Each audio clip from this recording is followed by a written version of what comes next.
to my presentation on the history of NASCAR. My name is Ressler, and I'll be your tour guide through history today. NASCAR, or the National Association for Stock Car Auto Racing, got its start in the deep south of the United States.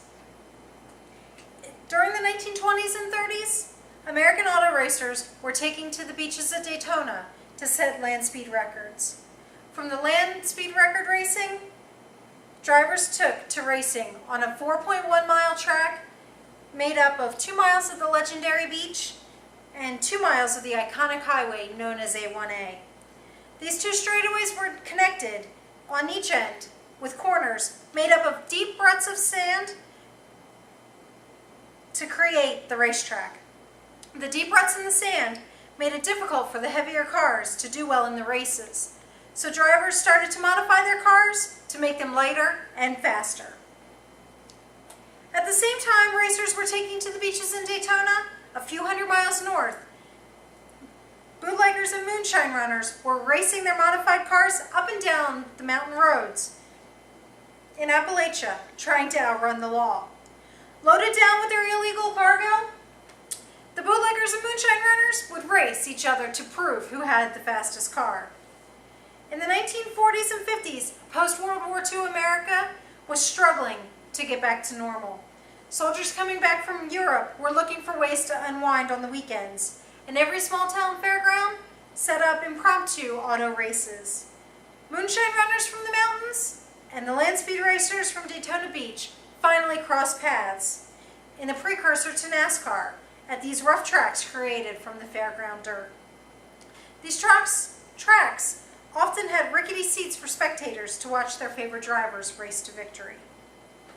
In 1947, a man named Bill France Sr., a service station owner, race car driver, and race promoter, saw the problems facing racers in America and sought to find a remedy. On December 14, 1947, Bill France and 35 other members of the racing community met for the first of 4 conferences to hammer out the details of a national sanctioning body for stock car racing.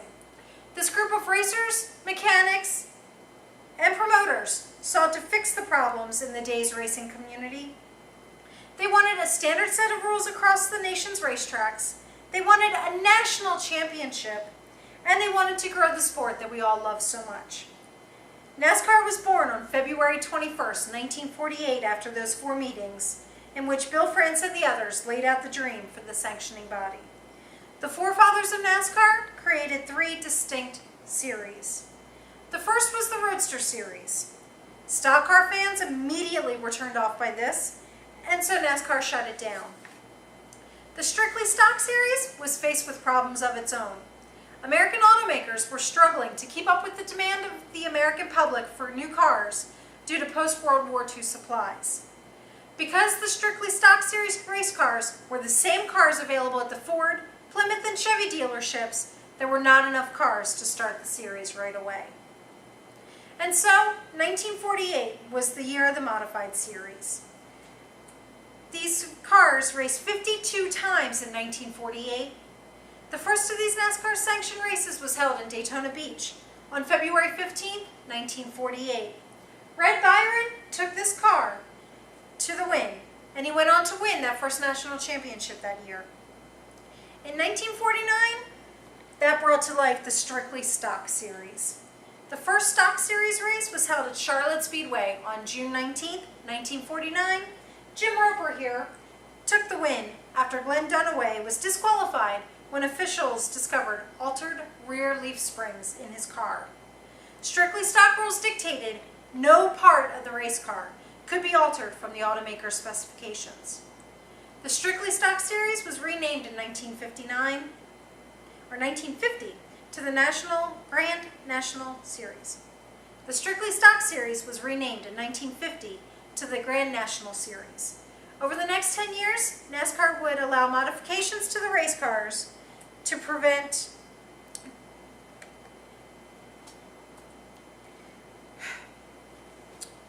In the years since, the race cars have been modified so much for aerodynamics and safety that they no longer resemble cars that you can purchase at your local car dealership. Most of the safety track Most of the safety changes have occurred. Most of the safety changes have occurred since 2000 and 2001, when 4 drivers died in separate incidences on track at 3 different racetracks. Adam Petty and Kenny Irwin Jr. died from skull injuries sustained at New Hampshire International Speedway when the throttles stuck on their engines and they crashed head-on into the same stretch of concrete wall, only months apart. Tony Roper died after his Craftsman Truck Series race truck crashed into the wall at Texas Motor Speedway after being hit by another truck. The last and probably most memorable death on track was the last lap crash into the wall by Dale Earnhardt Sr. at the 2001 Daytona 500. Adam and Kenny's deaths caused NASCAR to mandate kill switches in all NASCAR race cars and trucks. The investigation into Dale Sr.'s death determined that a combination of seatbelt failure and the fact that Dale Sr. wore an open-face helmet allowed his chin to hit the steering wheel, causing his death on impact with the concrete wall surrounding the racetrack. After the results of the investigation into Dale Sr.'s death were released, NASCAR mandated all drivers use a closed-face helmet as well as a head and neck restraint system. The head and neck restraint system prevents the driver's head from snapping forward in any kind of accident, preventing further neck injuries. Also, after the 4 deaths due to high-speed impact crashes into concrete barriers, NASCAR started to implement the SAFER barrier. SAFER stands for Steel and Foam Energy Reduction and are often referred to as soft walls. The SAFER barrier was installed at every oval track that holds NASCAR events by 2006. The idea for the SAFER barrier was introduced to NASCAR in the 1970s, but they found it to be unnecessary and too expensive. Fans have often wondered if the results of those 4 crashes, particularly Dale Sr.'s, might have been different if NASCAR had taken the time to research and develop the SAFER barrier when it was first introduced. Fan safety has also increased over the years. High steel chain-link catch fencing has been installed at every NASCAR oval track. This fencing was found necessary after fans were injured and even killed by flying debris coming off the cars during accidents on the racetrack.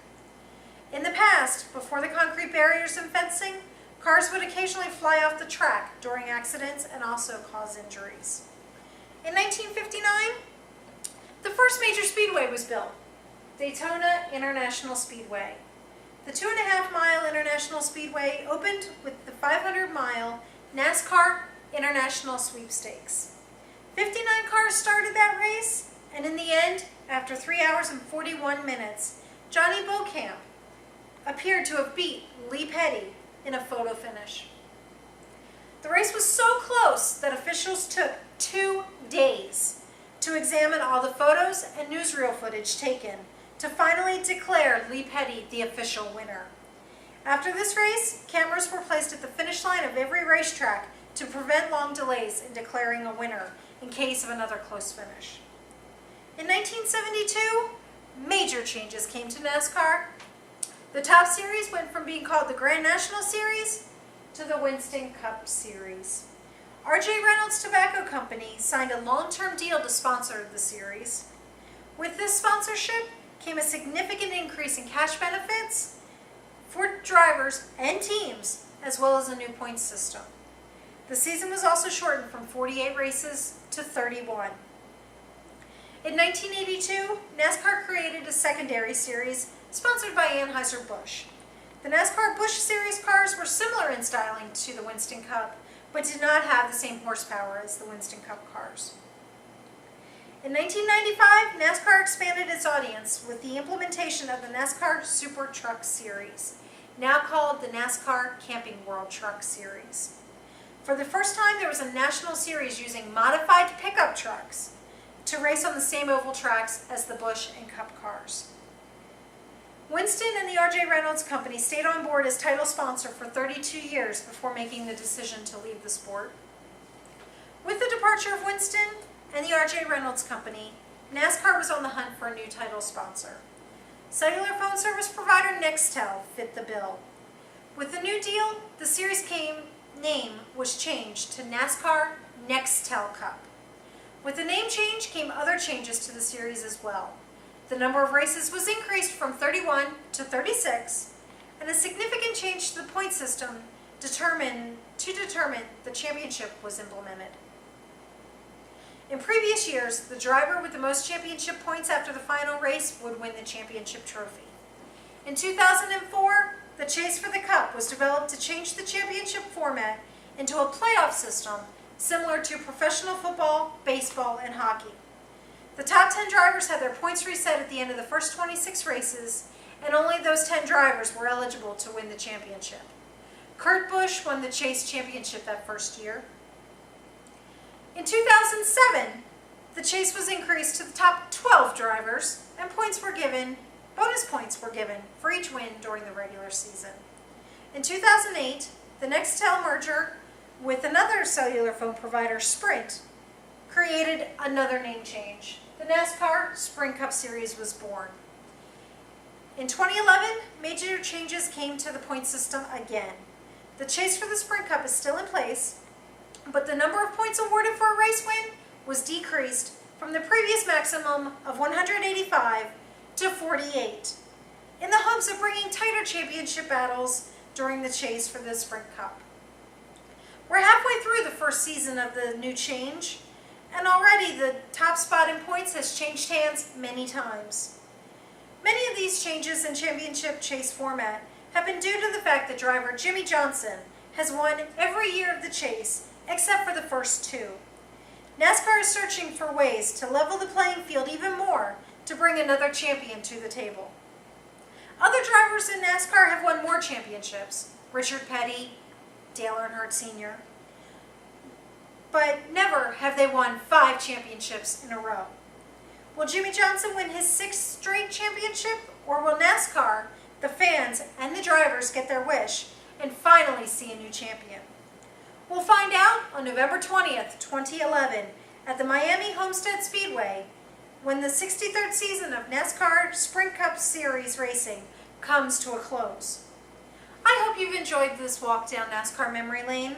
My name is Dawn Ressler, and I've been a NASCAR fan since I was 9 years old. I have seen the sport change and grow, and I'm as excited about the sport today as I was 24 years ago when I cheered on Jeff Bodine, my first favorite NASCAR driver. I hope I've given you a feel for my favorite sport and that you might take the time to learn more about it. Thank you for your time and attention. Good day.